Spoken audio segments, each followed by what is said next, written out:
Mike Elko's former quarterback, Riley Leonard, is going to be an X factor when the Aggies face off with the Notre Dame Fighting Irish.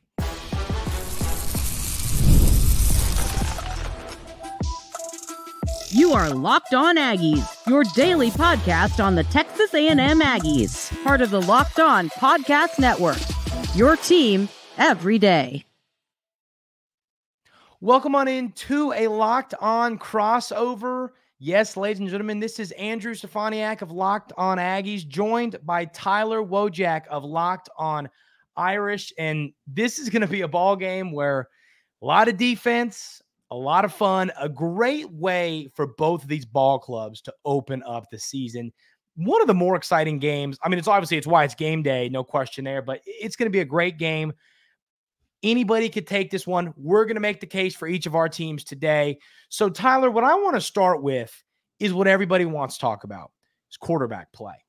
I think we know more about who Riley Leonard is than who we know that Connor Wigman is. You know, Connor Wigman, we've seen a little bit of true freshman year, a little bit of sophomore year, had some injuries, but he's a guy the NFL scouts love. I'm high on. I know a lot of people are.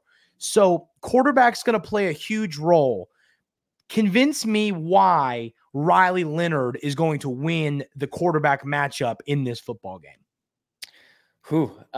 He definitely has a taller task in front of him. I guess they both have really difficult tasks, but the thing about Riley Leonard is we might know a little bit more about him compared to Connor Wigman, but he barely played last year. And the irony of Notre Dame knocking him out of his season last year, even though he tried to come back and play in the Louisville and Florida State games, like he was just a shell of himself at that point. And now he is the quarterback of Notre Dame. It's funny how things have worked out for him since, but there's a lot of unknown for Notre Dame fans, to be honest with you. I mean, they obviously saw him play against Notre Dame last year. He's a very, very good runner, and I think Notre Dame is going to lean heavily on his legs in this game. And I think Connor Wigman is a really good passer. I think he probably has a slight edge over Riley Leonard in that respect. But in a game like this, when it's going to be low scoring and one explosive play could end up being the difference, I think that Riley Leonard poses a different threat with his legs, and maybe he just keeps one read option, takes it to the house, and that could be the difference in this game. But I think overall, it's a great matchup between the quarterbacks. They're both extremely talented. They're both coming off pretty major injuries. So I think there's going to be a little bit of rust to shake off early on, but it's going to be a great matchup, no doubt. Both of these guys, like you said, haven't played football in a while when it comes to against another team. And, you know, Riley Leonard is just a player in general. I mean, he's a college football guy, man. You can't not love Riley Leonard. And as I said when we got the show started here, I mean, Riley Leonard was Mike Elko's quarterback at Duke. And all Coach Elko said is, man, I love that kid. For 3 hours, we're going to have some serious issues. But when it comes to just Riley Leonard, great family, great person. And Connor Wigman, though, for Notre Dame fans, Connor Wigman is a quarterback. I have called him the best kept secret in college football all offseason. And I think that people are starting to buy into it now more than they had in the offseason because of NFL scouts going, maybe this kid could be a first-round pick. So when the NFL scouts start to buy into the hype, college football fans start to buy into it as well. And, you know, I think that one of the misconceptions about Connor Wigman is he's a pocket passer, but he's athletic enough to escape the pocket and use his legs. Not like Riley Leonard. Riley Leonard is a dude who he's going to get outside the pocket. He's going to run a lot. There's going to be designed runs for him. For Connor Wigman, I don't think you're going to see that as much. You're going to see him take off some. He'll take off. If it's 3rd and 6 and he sees green grass, he'll go for it. But I think that he is known for the pocket passing more than he is using his legs, but he can do it. So I think Notre Dame fans, don't be surprised if it's 3rd and 7 and you see a defensive end chasing after Wigman and you go, okay, here we go. They're punting. And he goes, whoa, how did he pick that up? He's quicker than I thought. He's got that speed. So I guess my next conversation for us to have about these quarterbacks, Tyler, is, you know, Riley Leonard, I would say that he's played in the big game more so than Connor Wigman. Connor Wigman's played against LSU. He played in that Miami game last year. But This is a tall task for the entire Notre Dame team. I know Notre Dame plays in big environments and loud stadiums and in the heat a lot. But, I mean, do you think that Riley Leonard is going to be ready for an environment like this? He's played in them a lot, but specifically this game, one of the better environments in college football. Do you think he's prepared? I think Leonard is prepared to play well. I don't think he'll be rattled by the environment. I mean, there's going to be some communication issues, no doubt, between him and the rest of the team. But, that's going to happen in pretty much every road game. It's going to be heightened at Kyle Field, just given the fact that there's going to be 107,000 screaming fans there. So I would say that Leonard has actually never played in an environment like this. I mean, he played for Duke, and then when they played Clemson last year, that was a home game. So he's played tough ACC games, but he's never played in an environment quite like this one. That being said, I still think he's going to be ready to go, even though it's new territory for him. But when I look at Wigman, and you mentioned his running ability, I don't look at him as a guy that's like a statue back there at all. He reminds me very much of like your standard modern quarterback, like what you want that prototype to look like. He's 6'3", he's 220 pounds. His mechanics are very modern. He can throw out of different arm slots, and he can move around. Like, there's very few quarterbacks left who just stand back there, and if there's pressure, they can't move. Like, there's not many Peyton Mannings left anymore. That's true. You're just back there. So Wigman is definitely a threat with his legs, especially if Notre Dame is, dropping 8 in coverage and they forget to account for him. He could definitely run and get that first down. So it's definitely something that I'm worried about. But it is a big game. I think that this is just going to be a really interesting dynamic for both of these guys because it's the first game of the season, and season openers are notoriously kind of sluggish. A lot of rust to shake off. You add in the fact that they're both coming off those injuries. That's just another element to have to deal with. So I think there's going to be some rust at first. As the game goes on, they're both going to settle in. They're not going to be afraid of the moment. I think they're both going to end up making some big time plays. I agree with you. And you said something earlier that is so true. And it is one play might decide this game. We're getting ready in segment 2 to break down the trenches, which is really the key to this game, I think, for both of these teams is who wins that battle, which we're going to talk about that here in a minute. But it does feel like one special team's good play, one special team's mistake, the big turnover, the big offensive play, one of those three things is going to end up being the difference maker in this football game. So, I'm bought into it. Riley Leonard, to me, though, is a quarterback. I don't think I've made my case for why I don't think people are talking enough about Connor Wigman. But at the same time, I think Riley Leonard is a quarterback with an immense upside. He's a great player coming off an injury. Recency bias is a real thing. When players are hurt, when players are banged up, you kind of forget who they are, who they can be. And Riley Leonard's a player that if his upside hits this year for the Irish, this team can make a college football playoff. And that wouldn't be a shocker at all. But this game, if you want to talk about chances at a college football playoff and starting to build a resume, this is a great, first step for both of these football teams. So we'll talk a little bit about that. But I think it's time to get into the trenches. But first, we got to tell you about our friends over at Factor Meals.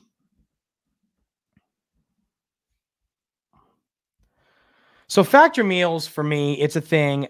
We got some sent over to us, and it's just the convenience, the ease of these meals, put them together. I absolutely love this product. You can meet your wellness goals. They're chef-crafted, no prep, no mess meals, options for Calorie Smart, Protein Plus, and Keto. Factor Fresh, never frozen meals are dietitian approved and ready to eat in just 2 minutes. Love that Factor, on the go, easy to get stuff into your system really, really quick. There's 35 different meals and more than 60 add-ons to choose from. Every week, you'll always have new flavors. So there's new stuff. Some of these competitors don't have as many options and you're eating the same thing week to week. There's a lot of options here. You're not going to run into that problem. Head to factormeals.com/LockedOnCollege50 and use code LockedOnCollege50 to get 50% off your first box plus 20% off your next month. That's code LockedOnCollege50 at factormeals.com/LockedOnCollege50 to get 50% off your first box plus 20% off your next month while your subscription is active.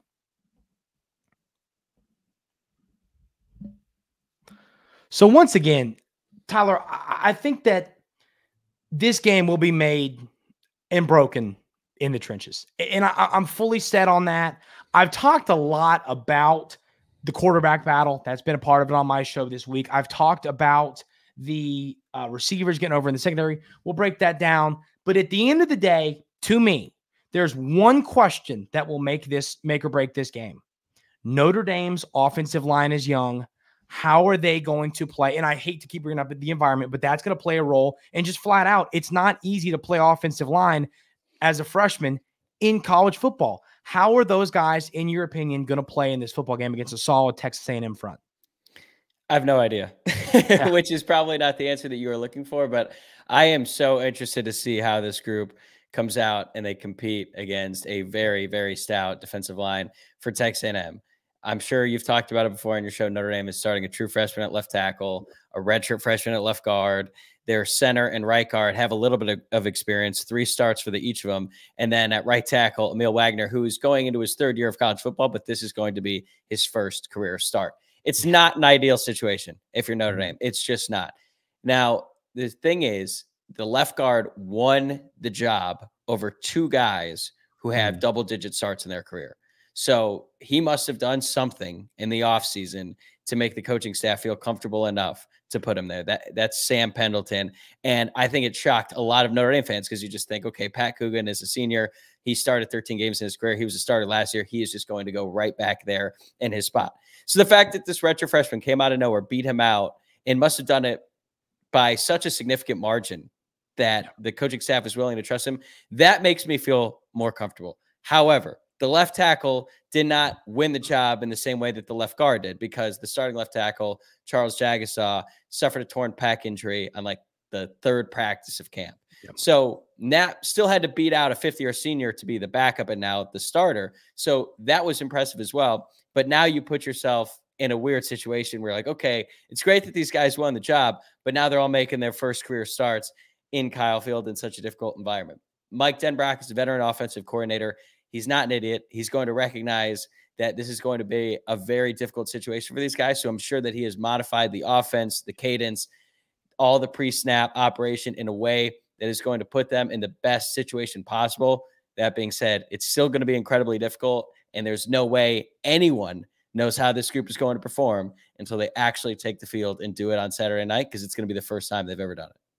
Well, and you're completely right. And it's, you know, I've seen a lot of Notre Dame fans comment, and this has been the one thing. Notre Dame fans have been the nicest fans. We've had some in the SEC. We have some fans. We have some hostile fans, and you know, I have loved interacting with Notre Dame fans this week.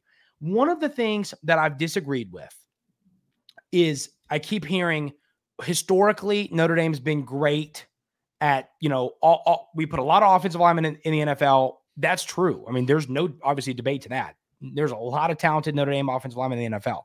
Where I draw an issue with that argument is, like, I think that it's hard to feel. I couldn't talk myself into confidence with this offensive line just by saying, well, we've historically put a lot of offensive linemen in the NFL. So I think that this is where Texas A&M has to take advantage. And, you know, we'll get into it in a minute. I'll talk a little about the offensive line of Texas A&M because, ladies and gentlemen, I don't feel much better than you do, Tyler, and you got some older guys there, and we'll get to that. But Texas A&M's defensive line is really good, It's a position full of, you know, stars when it comes to high school talent.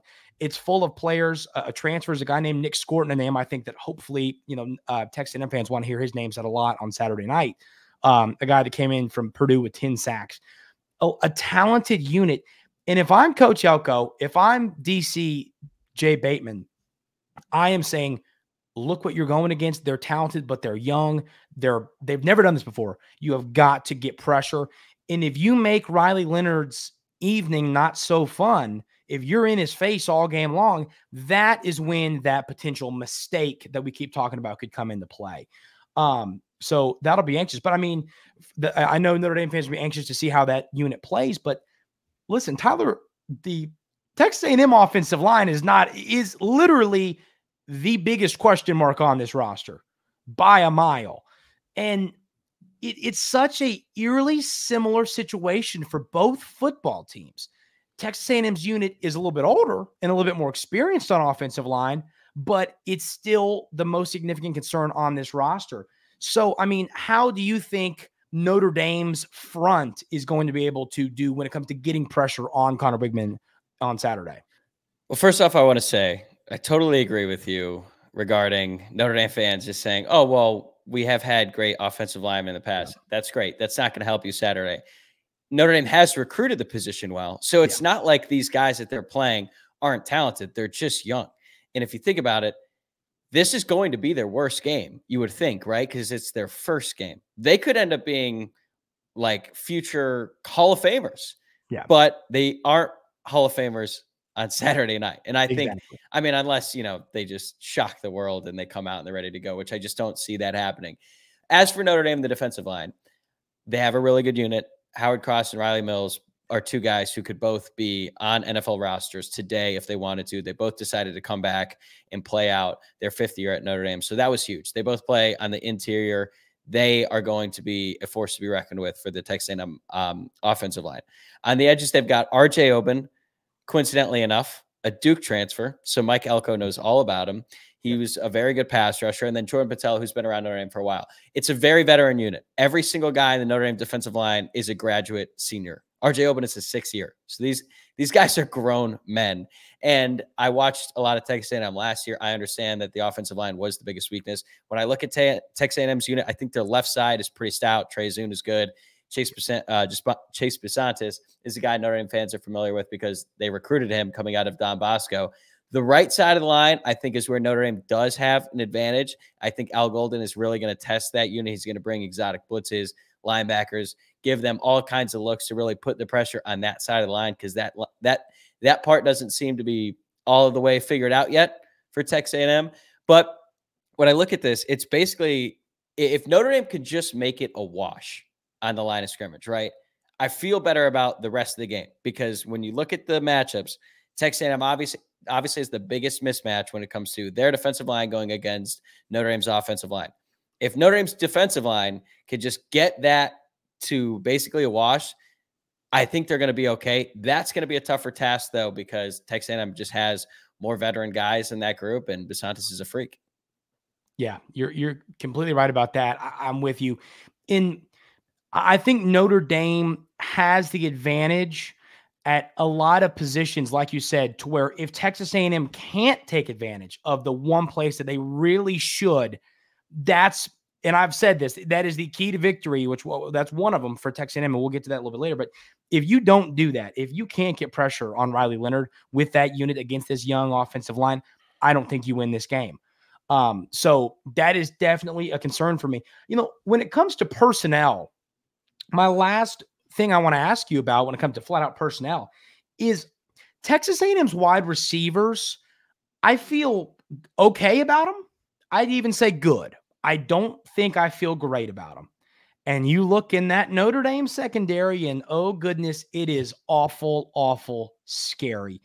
I think that's a place, I mean, as good as Connor Wigman is, I think it's going to be, do you agree with me on this statement? I think it's going to be hard for these Texas A&M wide receivers to get open against this elite secondary Notre Dame.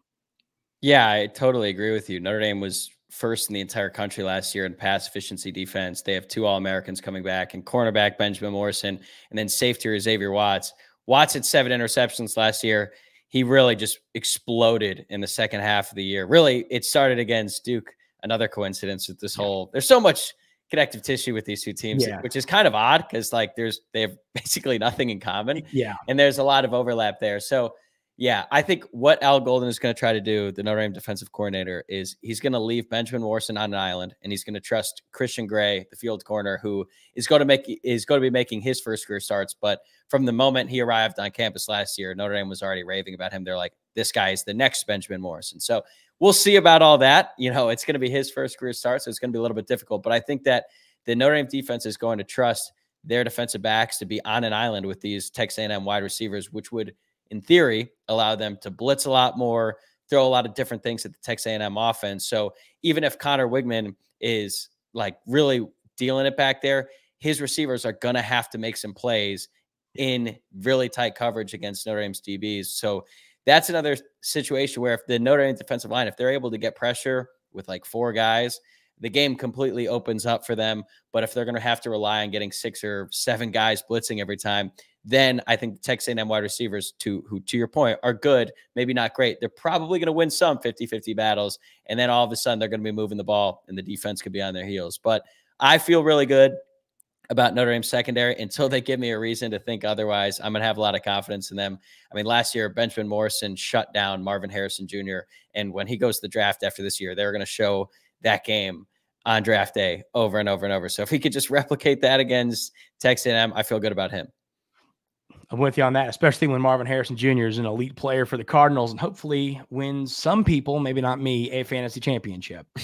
But we're going to talk a little bit about keys to victory for both of these teams, and then we're going to give our score predictions before we wrap up this crossover of Locked On Aggies and Locked On Irish. We'll talk about those two things coming up right here.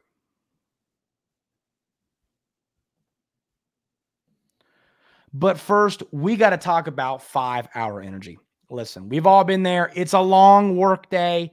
And right after you eat lunch, it feels like that is the time where you kind of hit that wall of, I need a nap. I need to go home. This day feels like it's over. The only way to really combat that is 5-hour energy. So research shows that more than 70% of us hit the wall after lunch.